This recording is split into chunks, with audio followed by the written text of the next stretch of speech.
дар тоҷикистон аксари кулли мардуме ки аз касе кӯмак дарёфт намекунанд ва даромади якмоҳашонро барои танҳо рӯзгузаронӣ кофӣ медонанд, вале ҳам аз заҳмати худ пасандоз ва ё захира карда наметавонанд, худро шомили қишри миёнаи ҷомеа медонанд. агар як рӯза сари ҳар як одаме дар хонааш $2,000, $2,000 кам биёд кам биёд кам наяд қашоқ аст.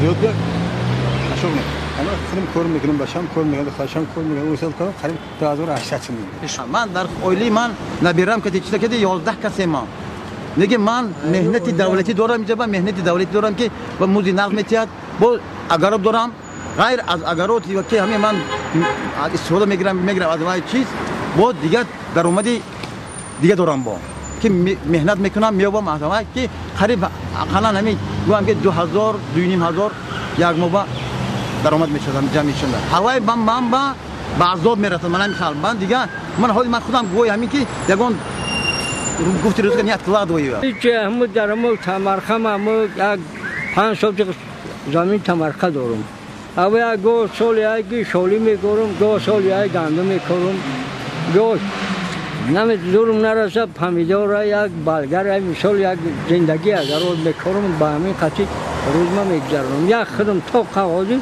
در یک خانه زندگی دارم. یعنی شما خودتون رو به صنف کمبغل جامعه شامل میکنید یعنی صنف نادار؟ همین هیچی نیست هیچی نداریم. شما خودتون رو شامل کدام صنف میدونید؟ صنف میانه یا بای؟ ما یا کمبغل؟ ما میانه. برای چی؟ برای که خودم همه چی میجنم خودم کار میکنم. در خانواده‌تون چند نفر است؟ ما خیلی یا بچه‌مو بخواد خدام رامده دیگه میشتگه بعد بو چمن بعد زن و دلخور چند فرزند دارید؟ ما 4 فرزند دارم 3 پسر تقریبا چند سامانی دریافت میکنید که مثلا زندگیتون برای یک سطح میانه میرود؟ اگر 1.5 هزار بیایم نرمال یعنی شما 1.5 هزار سامانی میتونید بیاورید که زندگیتون هم خوردن فرزندانتون هم مثلا بعض لباس و دیگه کم فقط در ما دویله مال گلاقی ما مایده فقط برای ما اگر کلانکاش ای سنه میرسند. پژوهشگران بخش اجتماعی میگویند قشربندی جامعه در تاجیکستان مخصوصیت خود را دارد و از روی معیارهای خاص این کشور مشخص می شود. У нас можно определить, вот если, например, 5% это богатые.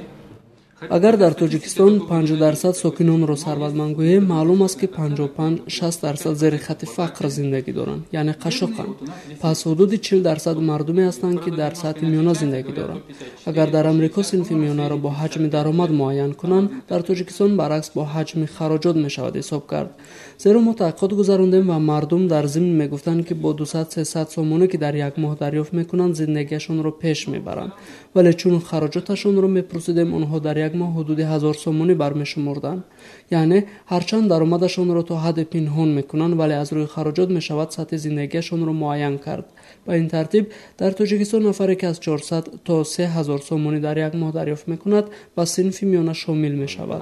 Вот это будет относиться к среднему классу.